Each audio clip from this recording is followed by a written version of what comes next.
Hello followers, today's video will cover the PMDG 777 pre-flight procedure. In the previous PMDG 777 tutorials, I discussed in detail the electrical power-up from cold and dark and the FMC pre-flight.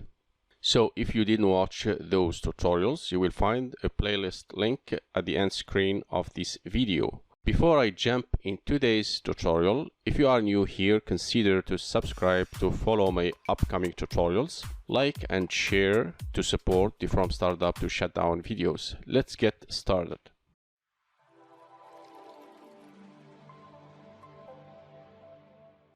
Now, before I start the pre-flight, I want to point out that this procedure comes after the completion of the CDU pre-flight, which I have discussed in detail in the previous tutorial. Since I'm a single pilot, here is the way I prefer to do the pre-flight flow. I will start at the overhead panel, following this pattern, starting at the top left, moving down to finish the first column, then moving to the next column, doing the same thing until the right end. Then moving to glare shield panel from left to the right, then moving down from the left side across the forward panel, then the control stand, finishing this flow at the aisle stand following this pattern. So that's being said, let's now start our pre-flight. Aero switch is on. We verify that the amber off light indicator is extinguished and green on battery light indicator is extinguished. Thrust asymmetry compensation switch auto. Then we verify that the amber off light is extinguished. Primary flight computers disconnect switch guard closed. We verify that the amber disconnected light is extinguished. Moving down to the electrical panel, battery switch is on, off light is extinguished. EFE passenger seats and cabin utility switches are on and their associated off lights are extinguished. APU generator switch is on and off light extinguished. Bus tie switches auto and isolation lights extinguished. Generator control switches on and amber off lights illuminated and amber drive lights illuminated. Backup generator switches on and off lights illuminated. APU selector as needed. APU is currently on, which means it's running. I'm using it for both the electrical power and air conditioning, and later on it will be used for engine start. Moving to left wiper selector and we check it's off. Moving to the upper portion of the next column, emergency lights switch guard closed, service infone switch off, passenger oxygen on light is extinguished, windows heat switches on. Verify that amber in-up lights are extinguished. Ram air turbine guarded and amber unlocked light extinguished. Moving to the hydraulic panel, we check that both the left and right engine primary pump switches are on with fault lights illuminated. The center 1 and 2 primary pump switches off with fault lights illuminated. Demand pump selectors off with fault lights illuminated. Moving to passengers signs panel, since this is a no smoking flight, the no smoking selector goes on and the seat belts selector set to auto. Moving down to the lighting panel, the overhead knob set to the white dot detent, the circuit breaker knob set as desired, the dome knob and the storm switch set as desired. We check that the master bright knob push button is in, the glare shield panel knob set to the white dot detent, the flood control knob set as desired, the landing light switches off. Moving up to the APU fire panel, and we check that the APU bottle discharge light is extinguished. APU fire switch is in with APU fire warning light extinguished. Moving to cargo fire panel, we check that the cargo fire arm switches are off with the forward and aft fire warning lights extinguished. Cargo fire discharge switch off with discharge light extinguished. Moving to the engine panel, and we check that EEC mode switches are normal with alternate lights extinguished. Start selectors normal. Auto start switch on with off light extinguished.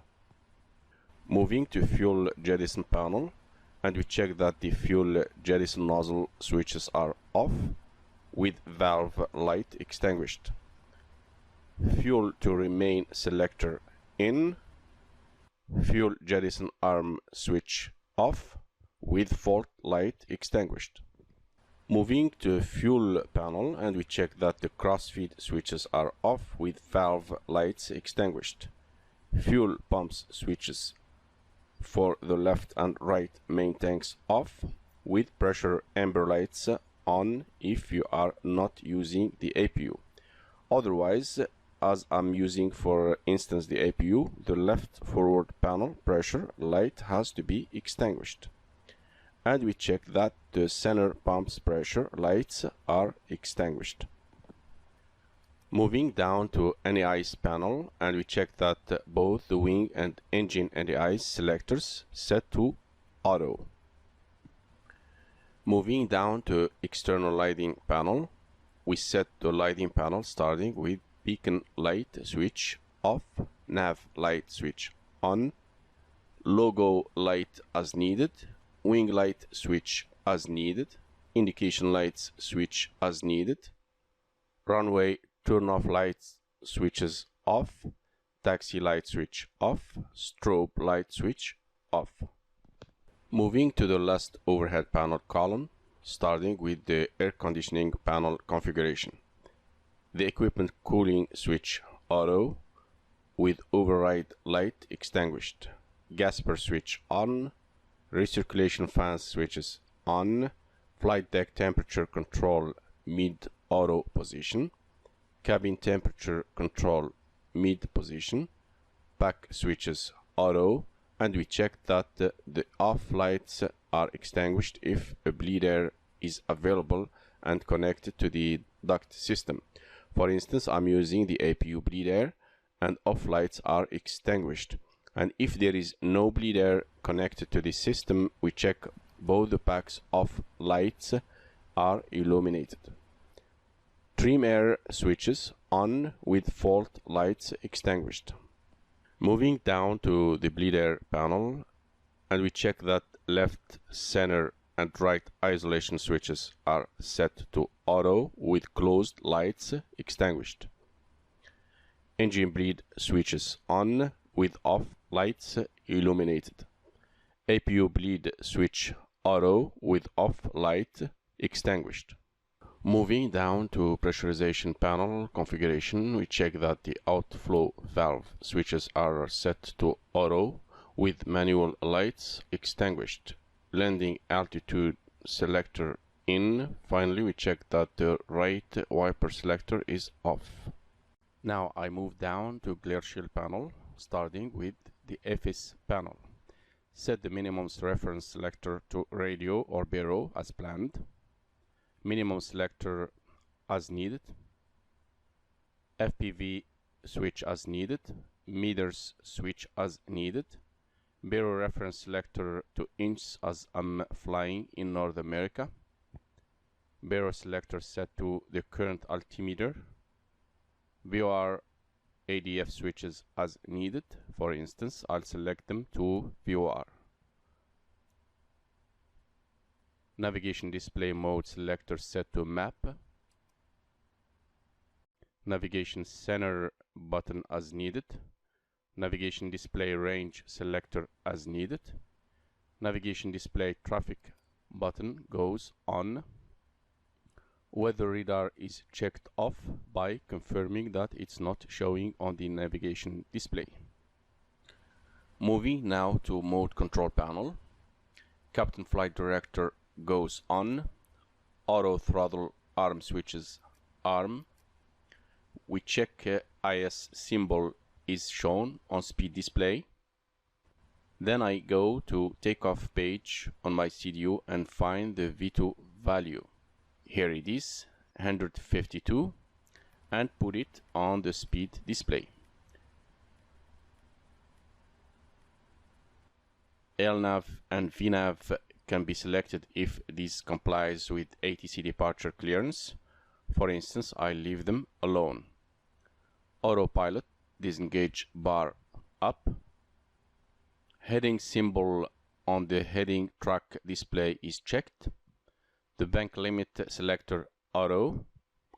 I set the ATC clearance heading if any. For instance, I set it to departure runway heading. V/S symbol is shown on the VS FPA display. We put the initial ATC clearance altitude if any. Then I select the First Officer Flight Director on. Moving to display select panel, the multifunction display is set to the lower center display. Then quickly I check the systems for proper configuration and status as expected.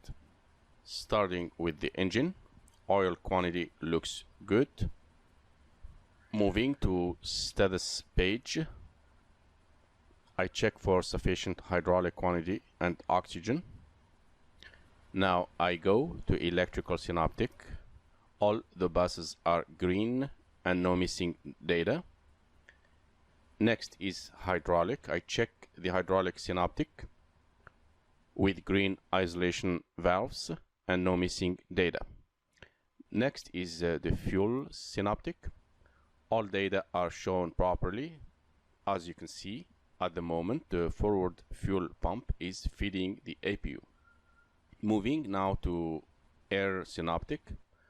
All looks good, no missing data. The packs show green with green bleed air flow lines showing that the duct is being pressurized. And we can see that the APU is delivering the bleed air to the system. All the isolation valves are green. On the upper display, we check that the cabin altitude is approximately at the current airport elevation. The landing altitude mode in auto. The pressure differential is showing 0. Now I go to door display. All the doors must be armed as shown with letters A. Moving to gear display, I make sure no amber indications on tires pressure and brakes temperature indicators. All looks good. Finally, I select the flight controls display and check here that the flight control mode is normal. Now I go back to my display select panel and bring the secondary engine indications to the lower center display unit. As you can see here, this will be used for engine start later on. Now moving to the captain left side where the oxygen storage box is, right here, and testing the oxygen system using the press to test button. The first test will be with the oxygen emergency selector in normal position. Then for the second test will be with the emergency selector in emergency position. Let me now do the first test. I will press the test button and I need to see a momentarily yellow indicating cross here with audible oxygen flow. This yellow cross has to disappear while the test button is pressed in. Let's do this now. I click and hold the press to test button. The yellow cross comes to view with audible oxygen flow and disappear. Then I release the test button. That's a successful test. Now I'll move the oxygen emergency selector to emergency position. Then I proceed with the second test by doing the same thing, except this time as I'm holding the test button in, I need to have a continuous yellow indicating cross with audible oxygen flow. These indications disappear only when I release the test button, as you can see now. Finally, I position the oxygen emergency selector to 100%. Moving to forward panel brightness, the outboard display knob is set to the white dot detent. Inboard display, we set the outer knob to the white detent, and the inner knob for the radar brightness set as needed. Panel knob is set to the white dot detent, and the flood control knob set as desired. Moving to instrument source select panel, nav source switch off, display control source switch off, air data attitude switch off. We check the clock with chrono elapsed time is reset to 0. Moving to PFD, I check here above the speed tape for the correct V2 value with its magenta bug parked on the top. And below this bug, I want to see the green V1 symbol with its value below. Speed readout is 30, ground speed is 0. Moving to the flight mode annunciator, auto throttle mode display is blank with both the roll and pitch in toga mode. The autopilot flight director system status is in flight director mode. Both the LNAV and VNAV are valid or enabled. Flight director roll bar is centered and pitch bar is parked at 8 degrees up.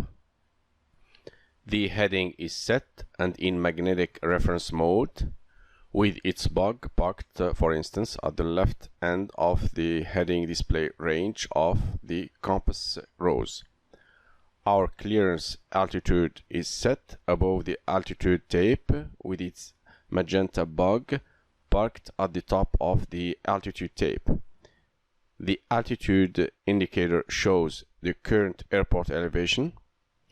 The current altimeter is set. Just below the navigation display here, we check that the inboard display selector is set to MFD, heading reference switch, normal. Moving now to navigation display, I want to see the ground speed with 0 value in view. TCAS off, left VOR with its identifier, track is magnetic, the active leg to waypoint is correct with its distance, VOR right with its identifier. Moving to the integrated standby flight display, the local altimeter set, the flight instruments indications are correct and no flags. Moving to the upper display unit, I check the takeoff rating is set as planned. All the memo messages are applicable to the current configuration. No missing data, no flags. My total planned trip fuel is loaded. Moving to the landing gear panel, all the override and inhibit switches indicators are blank. Landing gear lever is down. Alternate gear switch guard closed. Auto brake selector goes to RTO. FMC source selector set to auto. Moving to the right CDU, I prefer to set it to progress page to track my timing and fuel burn, as you can see. Moving to the lower display unit and check that it's set to the secondary engine display for engine start later on. Moving down to the center panel brightness, both the lower and upper display knobs are set to the white dot detent, and the display control switch is off or blank. The left CDU or the captain CDU for the moment is set to takeoff page, and later on, just before the takeoff, I will select the legs page for navigation. Moving to the control stand, the alternate flaps arm switch off, the alternate flaps selector off, stabilizer trim display no flags, flaps lever up, thrust levers closed or idle, speed brake lever down, fuel control switches cut off, stabilizer cutout switches guard closed, parking brake is on. Moving to the aisle stand, the captain audio control panel is set to VHF left, frequency is set as needed.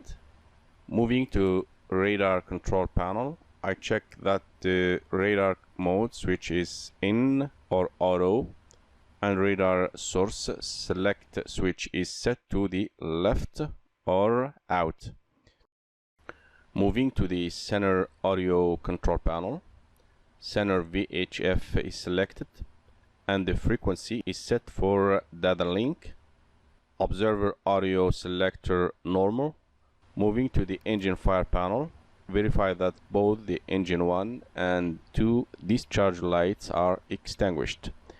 Verify both the engine 1 and 2 fire switches are in with their associated fire warning lights extinguished. Moving to the center CDU, I prefer to set it to FS Actions page, where I can manage the ground connections and doors. Radar trim indicator is set to 0. Right audio panel set to right VHF, and frequencies set as needed. TCAS set to standby, and I can test the TCAS system by pressing the test button. The test pattern appears in both PFD and ND with audible TCAS test pass voice for a successful test. And this completes the PMDG 777 Preflight Flow. Thank you for watching and see you in the next tutorial.